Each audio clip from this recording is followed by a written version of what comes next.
Boa noite. São estes os destaques de hoje no Jornal da Cultura. A ação do Exército em Volta Redonda divide o governo e provoca protestos de políticos e juristas. A lista de preços do Pacto Social pode causar mais inflação. Em Pindamonhangaba, os operários da Vilares protestam contra a violência policial. João Leiva, do PMDB, não acredita que o voto útil possa ser usado contra ele. As diferentes estratégias de final de campanha. Paulo Maluf prefere o silêncio. Luiz Erundina investe no corpo a corpo com os eleitores. Servidores fazem manifestação perto do Palácio dos Bandeirantes, mas as negociações com o governo não evoluem. Os hospitais conveniados com o INAMPS fazem uma paralisação de 24 horas e só atendem casos de emergência. No Chile, partidários de Pinochet confirmam que houve tentativa de golpe no plebiscito de outubro. Amanhã, a nebulosidade vai ser maior na capital e no litoral. O Jornal da Cultura está começando.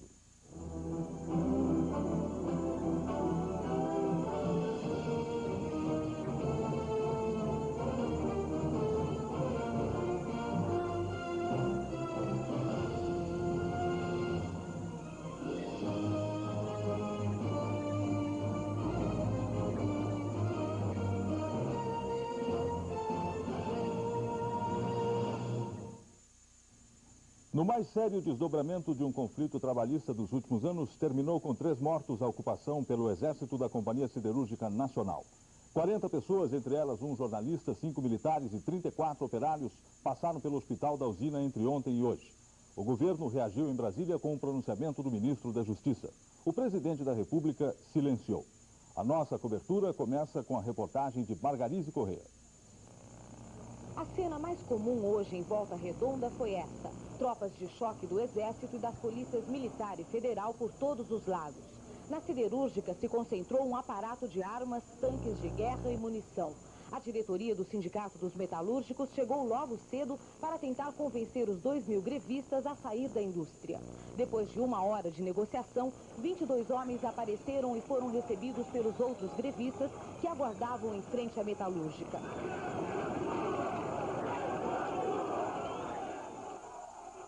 2 horas mais tarde, o restante dos metalúrgicos decidiu sair. Alguns esconderam o rosto para não ser reconhecidos e evitar demissões. Mas a determinação era uma só.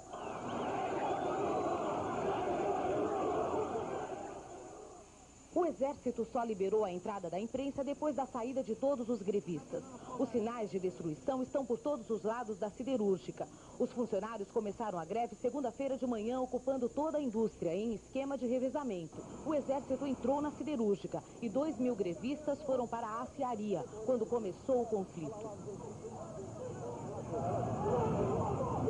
A atitude do Exército foi de restabelecimento da ordem. Foi a ordem que recebida do escalão superior. E a violência? A violência foi realmente considerável por parte dos grevistas. A tropa federal foi agredida e recebida com arma de fogo. Daqui a pouco é possível que achem um arsenal lá. É tudo mentira, né? Nós tínhamos vontade de lutar, muita garra e continuamos a ter.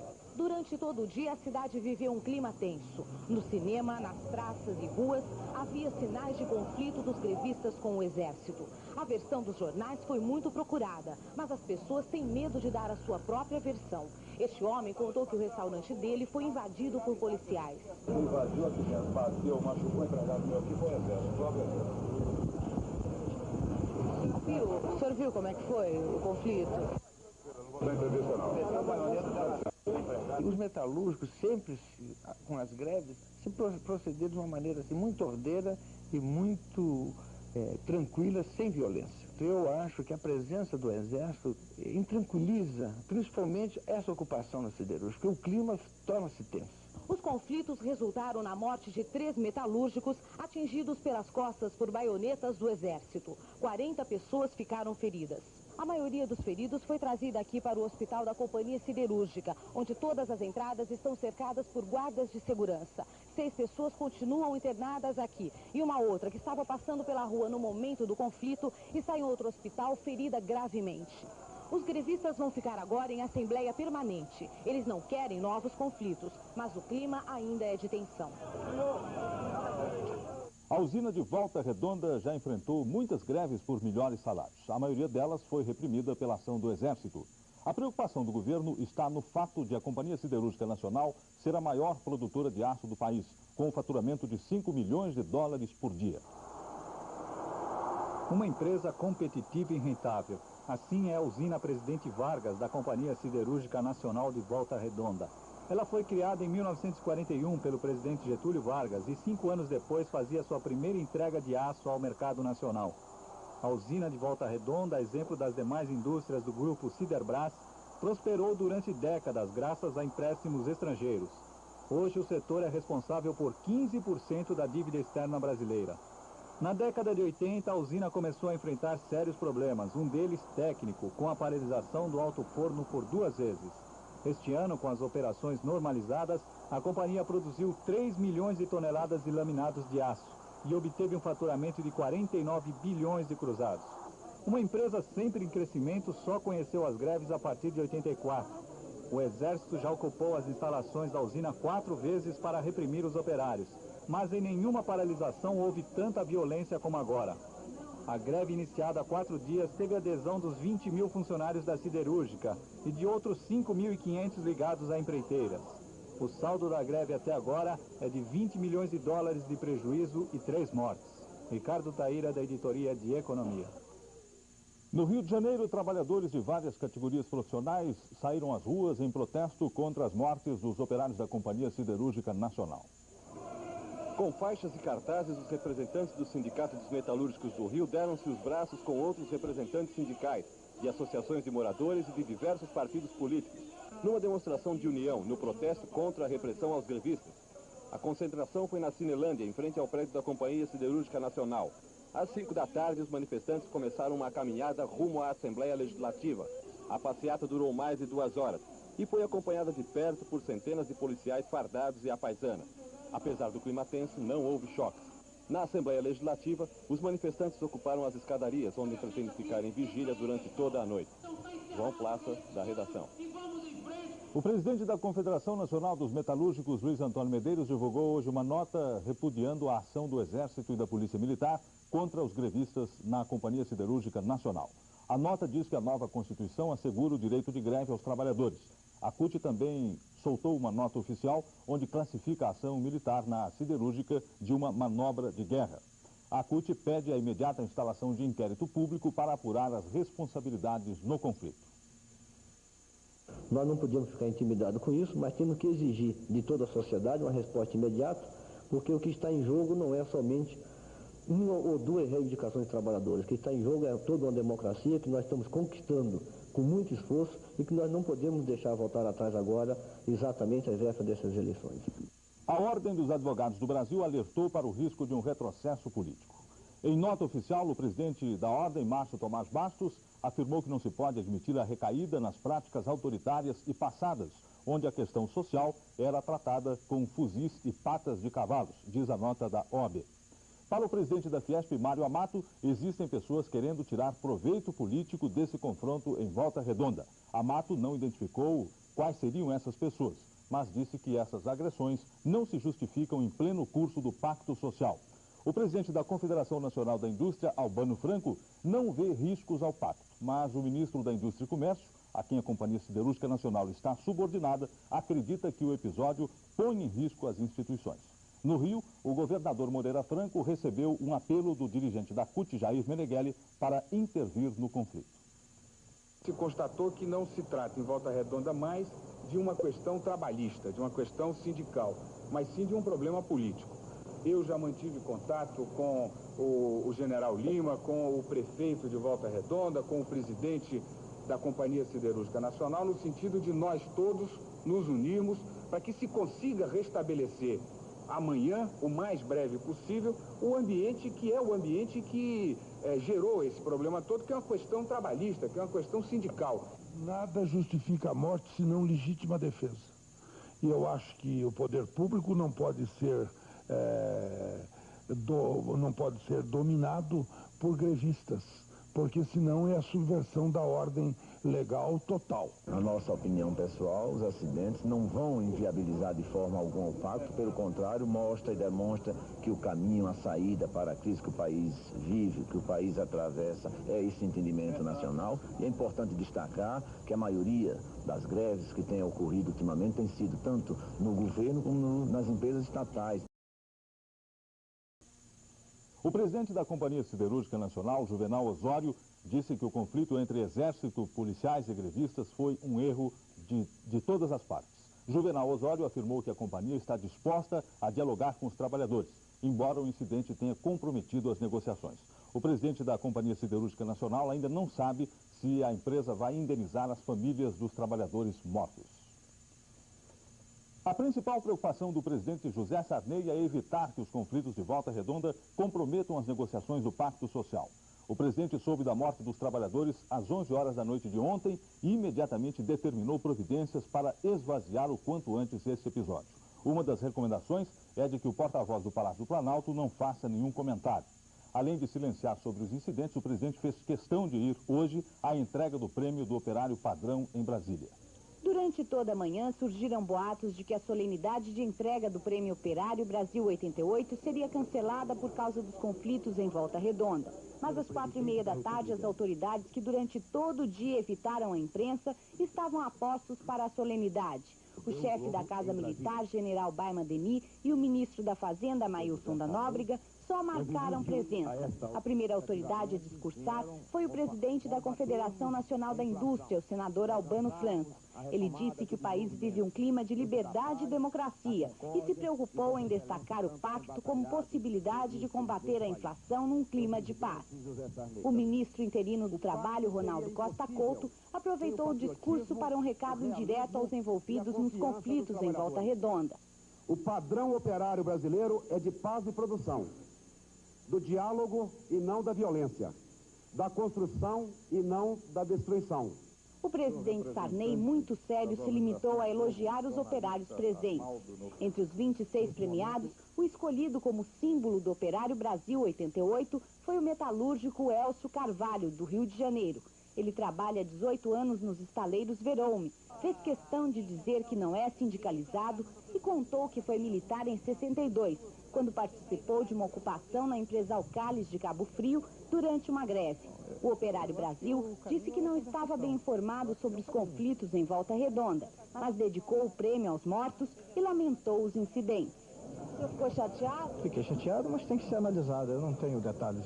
Depois de um dia de silêncio das autoridades, o Exército divulgou essa nota oficial, assinada pelo assessor de comunicações, General José Ari Lacombe. A nota diz o seguinte: todos reconhecem que a greve é um direito constitucional, mas o ocorrido na Companhia Siderúrgica Nacional não se ateve a um movimento trabalhista. E prossegue dizendo: a tropa foi recebida com agressões verbais e barrada no seu intento de desocupar a usina, com ações hostis e bem coordenadas. Uma verdadeira operação de guerrilha urbana. Num outro trecho, o Exército diz que as vítimas resultantes são, em verdade, vítimas daqueles que, liderando arruaceiros profissionais e insuflando trabalhadores, urdiram e executaram um plano em que o choque é apenas uma fase.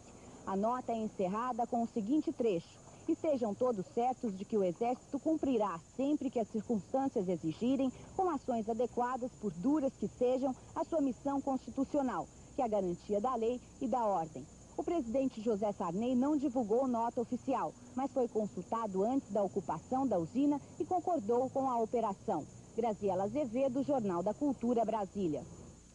A Polícia Federal já abriu inquérito para descobrir os responsáveis pelos distúrbios em Volta Redonda. A informação foi dada agora há pouco em cadeia nacional de TV pelo ministro da Justiça, Paulo Brossard. Ele acha que existem agitadores por trás desses distúrbios e também que as greves no setor público têm objetivos eleitorais. Depois de advertir que o direito de greve não pode ser exercido contra a sociedade de maneira ilimitada, o ministro ainda fez uma grave denúncia. Há elementos de convicção para afirmar que se planeja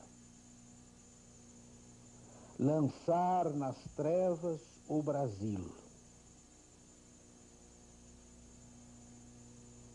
Lançar nas trevas o Brasil.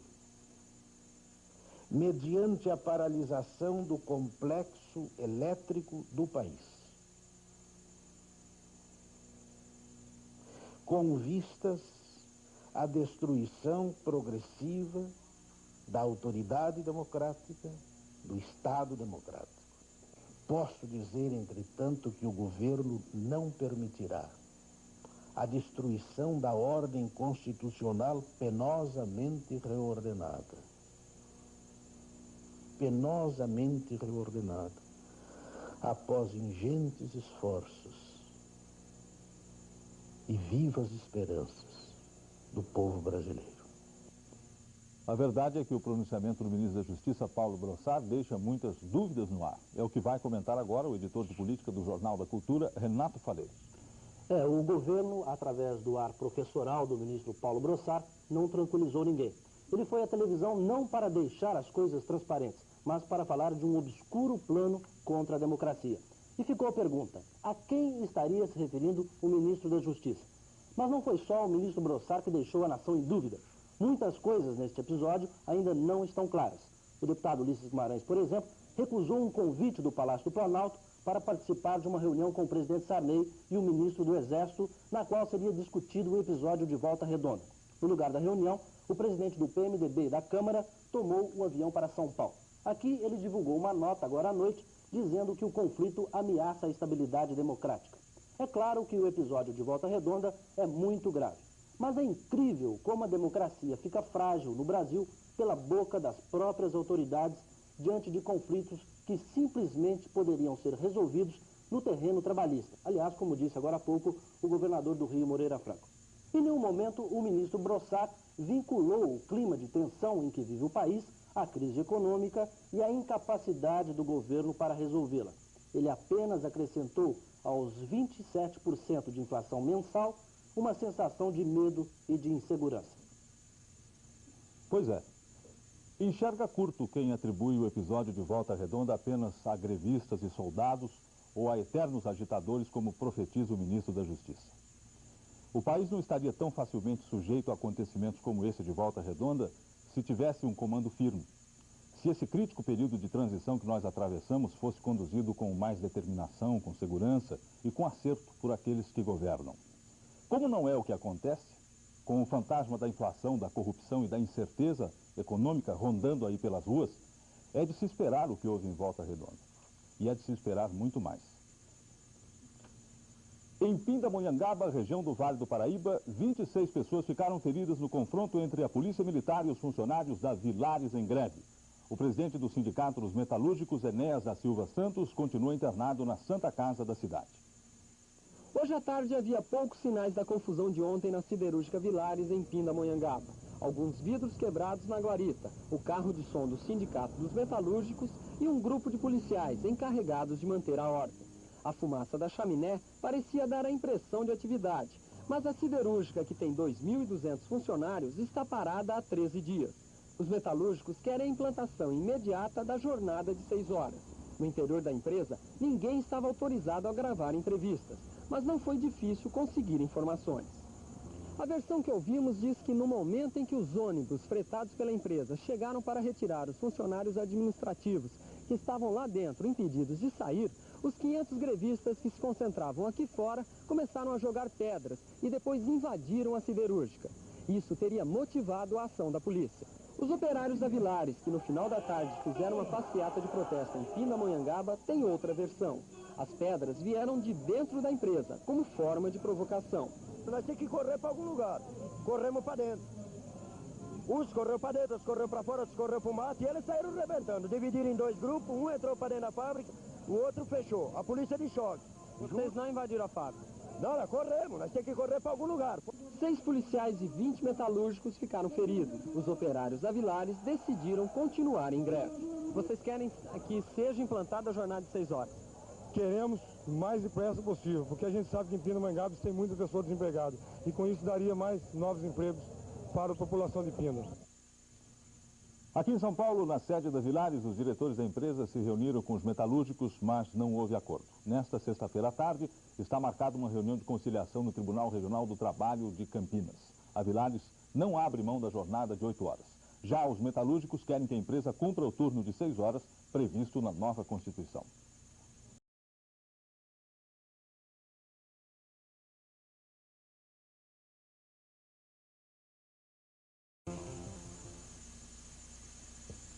Nós vamos tentar, nesse momento, aqui um contato telefônico com Volta Redonda, onde está o repórter Delfino Araújo.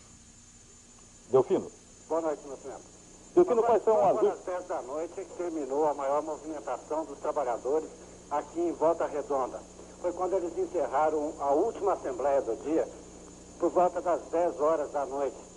Nessa assembleia, os trabalhadores decidiram que vão se manter ali na entrada principal da Companhia Siderúrgica Nacional.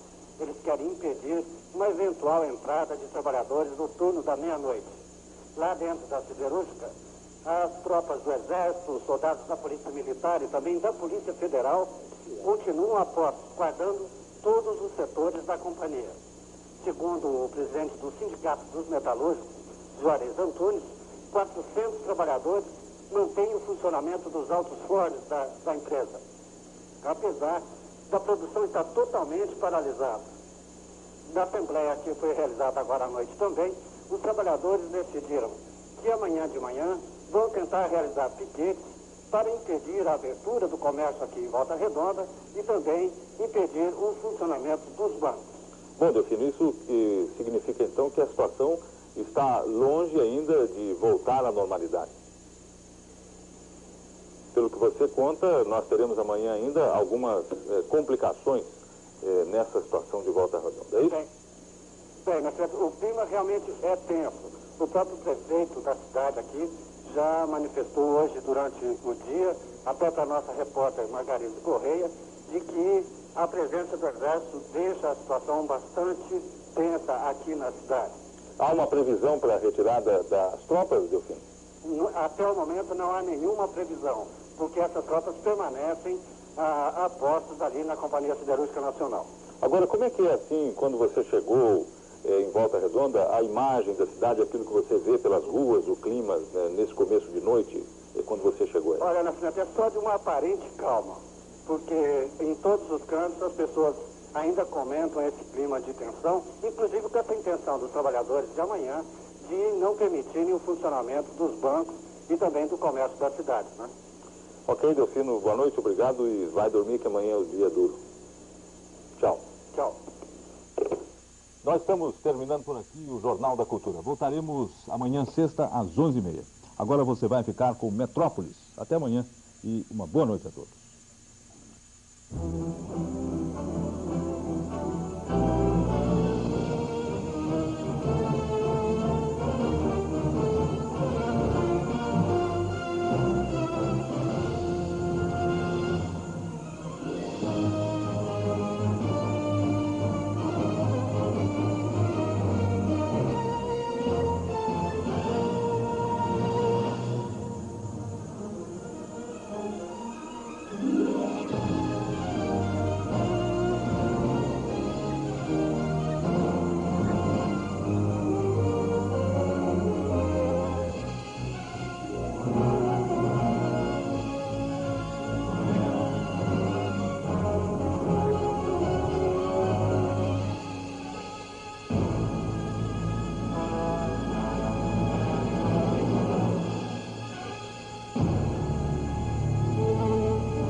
Segunda estreia, televisão, o veículo de comunicação do século em 7 programas semanais. Os bastidores da produção, a evolução artística e tecnológica, as memórias de atores, produtores e jornalistas. A influência no comportamento e na sociedade, a manipulação política e comercial, o poder e a informação das imagens que emocionaram o mundo e fizeram história. Da China ao Brasil, da Índia à União Soviética, o funcionamento, os programas e os estilos da TV no mundo.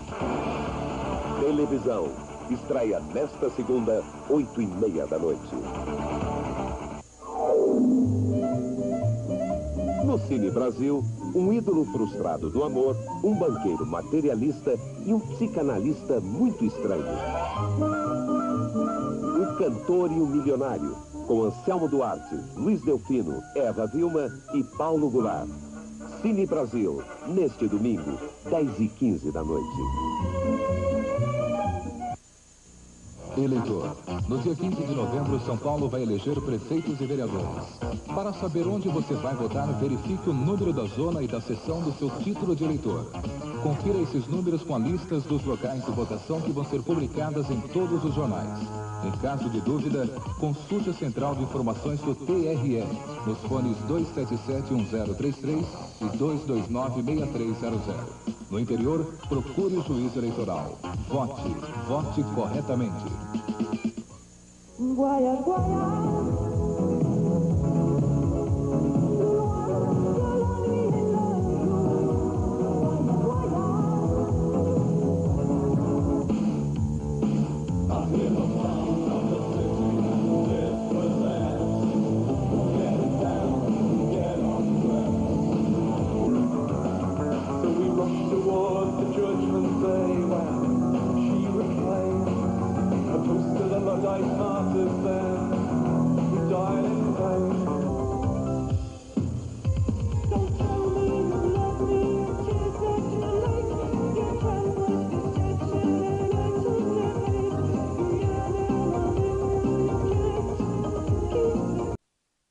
Eu não gostava dela, agora eu posso comprar dúzias delas.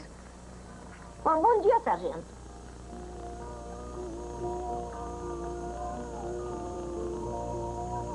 Eles são muito bons, muito bons. Está ficando bonita, hein? Está sim. Oh. Ei, dona, ei, olha aqui, ei.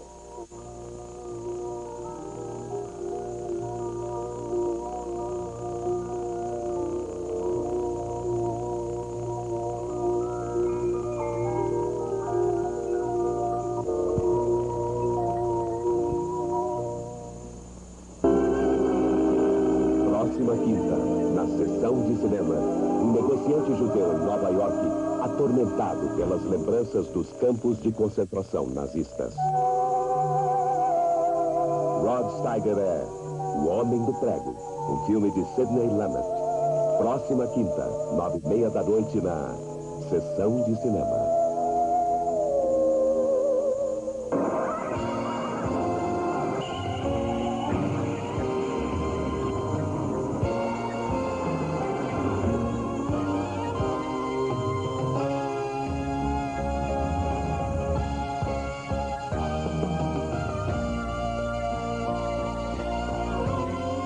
Apoio Cultural VASP.